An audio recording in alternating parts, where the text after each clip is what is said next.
Seorang pegawai negeri sipil di Kabupaten Lamongan, Jawa Timur menyiksa anak dan istrinya dengan cara menyetrum mereka.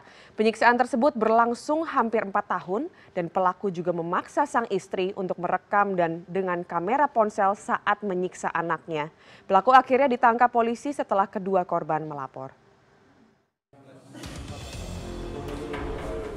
Entah apa yang ada di benak Iwan Kurniawan, oknum PNS pegawai Badan Pusat Statistik Kabupaten Lamongan, Jawa Timur ini tega menyiksa anak dan istrinya.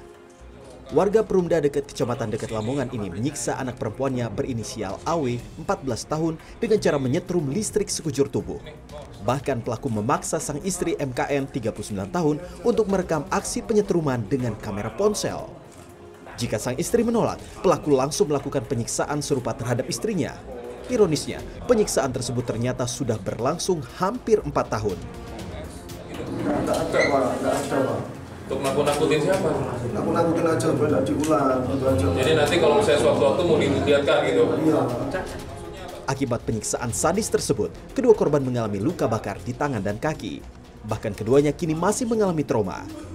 Sementara tersangka akan dikenai pasal 44 ayat 1 Undang-Undang Republik Indonesia nomor 23 tahun 2014 tentang penghapusan kekerasan dalam rumah tangga dengan ancaman maksimal 5 tahun penjara. Sebetulnya kesalahan yang dilakukan oleh istrinya dan anaknya ini sepele.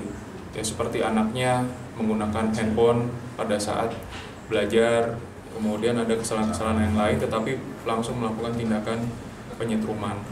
Ya, dengan cara seperti ini ya. Dan ini sudah dilakukan berulang-ulang menurut keterangan daripada istri dan anaknya. Menurut psikolog Rumah Sakit Siloam Hospital Surabaya, Astrid Wiratna, kekerasan dalam pola pengasuhan akan merusak mental sang anak. Jika hal ini terus dilakukan, bukan tidak mungkin anak akan tumbuh menjadi individu yang dekat dengan kekerasan. Sedangkan bagi anak yang pendiam, kekerasan yang dilakukan orang tua ini bisa membuat mental dan pikirannya tertekan hingga stres. Nggak cukup matang untuk jadi ayah. Ya, prinsipnya gini mas, orang tua itu mengatur perilaku anak untuk disiplin itu bukan pada saat dia marah. Ya, jadi misalnya kalau dia melihat anak itu berperilaku kurang baik, maka dia perbaiki dengan mungkin ngomong atau melakukan sesuatu. Nah, yang ditunjukkan oleh ayah ini, dia jengkel, dia marah sehingga dia lepas kendali. Ya, sehingga dia lepas kendali, dia melakukan perbuatan yang sangat tidak terpuji.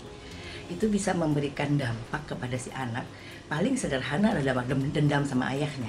Tapi yang lebih parah, kepribadiannya bisa rusak.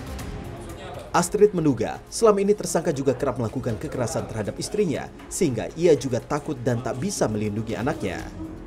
Anak-anak merupakan jati diri orang tua.